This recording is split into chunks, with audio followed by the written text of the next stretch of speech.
Good morning, ma'am. This is Charlan Sibarlis from 33A18, presented to Elenita G. Cuenca. Midterm FCT Laboratory Exercises and Examination. Title, Semen Analysis. Lesson Objectives. Number 1. Explain the importance of semen analysis. Number 2. Analyze the semen examination of semen. Table of content. 1. Describe semen and sperm origin, composition, and nature semen analysis. 2. Describe the difference between presumption tests for semen and confirmatory test semen. 3. Enumerate and describe the step in collecting DNA evidence for semen. 4. Enumerate and describe the importance of semen analysis in criminal investigation. First is describe semen and semen sperm origin, composition, and nature semen analysis. First is semen and sperm. Semen. Ang semen po ay isang fluid na nanggagaling sa penis ng isang lalaki na bubuo ng isang bata na kung saan ay nanggaling tayong lahat.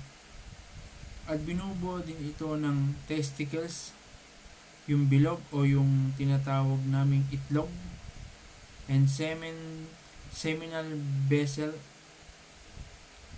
kung saan dumadaan ang semen, and prostate o yung parang bilog na nanggagaling sa loob ng penis.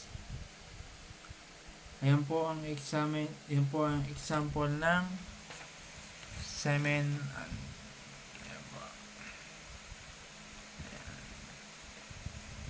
Next po is semen analysis. Ano po ba ang semen analysis na yan?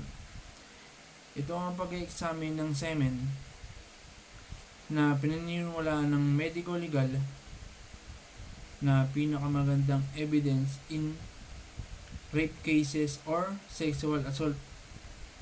Dahil dito sa nakuwang semen sa isang biktima ng rape o sexual assault na nakita sa crime scene, pinaniniwalaan din ito ay nakakatulong upang makita kung sino ang suspect sa pamamagitan ng DNA typing.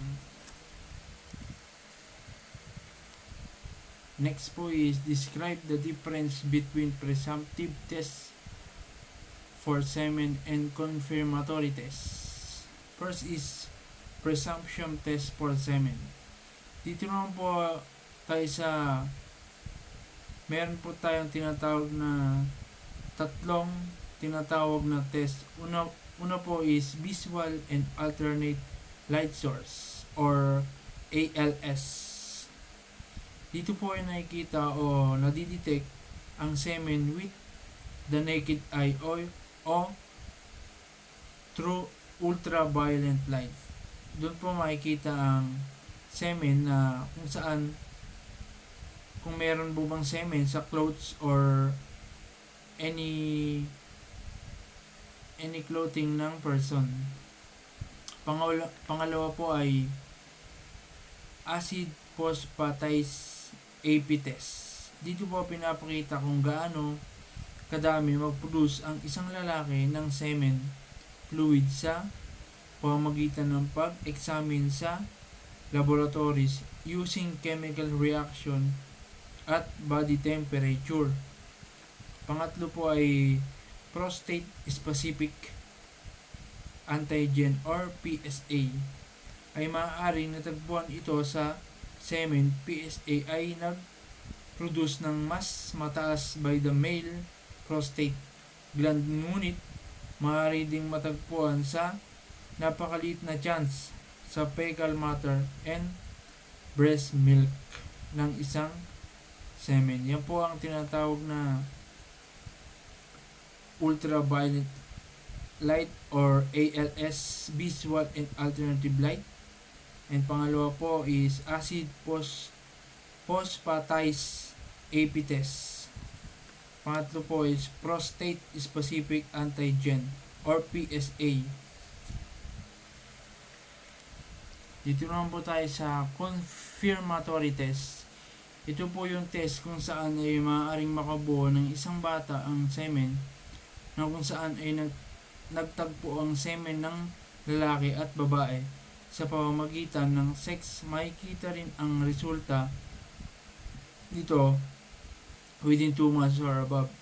At pwede rin sa pamamagitan ng pregnancy test. Ayan po sa picture, nakikita po natin ng pregnancy test. Ay makikita kung ang isang female ay mayroong pagbabago sa kanyang katawan. Ayan po. Kapag ka po isang guhit is negative and pagka po dalawang guhit is positive. Dito po tayo sa enumerate and describe the steps in collecting DNA evidence for semen. Una po is absorb suspected liquid semen on clean cotton. Una po is kunin po natin ang semen sa pamamagitan ng swab or clean cotton swab. Second po is submit small and dry suspected semen trained object to the laboratory. Dalhin po natin ang semen sa laboratory for examination para malaman po kung ito po ay galing sa suspect. And pangatlo po is documenting the scene. Kailangan po nating i-document ang paligid ng crime scene or picturean po ang bawat angle na kung sa ganun po is kumpleto po tayo ng documents sa semen. Pang-apat po is processing evidence at the scene. Proceed po tayo sa crime scene upang makahanap pa ng ibang evidence at para mabantayan din ang mga evidence na kung saan is maglalagay po tayo ng tape, police tape, para ang makakapasok lang po is yung mga kinaukulan, halimbawa po mga police, ganun po, NBI, SOCO, para hindi po magulo yung crime scene. Panglima po is completing and recording the scene investigation. Kumpletuhin ang bawat evidence at bumuo ng isang report na kumpleto and submit the reports in the office. Ayan po.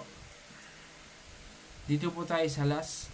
Enumerate and describe the importance of semen analysis in criminal investigation.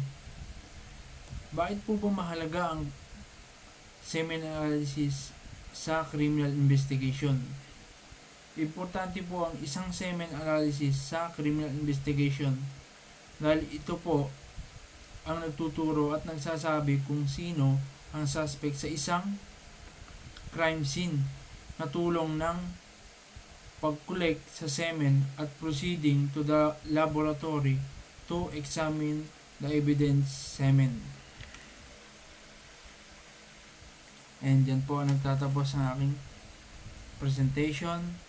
And muli po, I am Barlis Charlan C. from 33A18 and God bless po ma'am.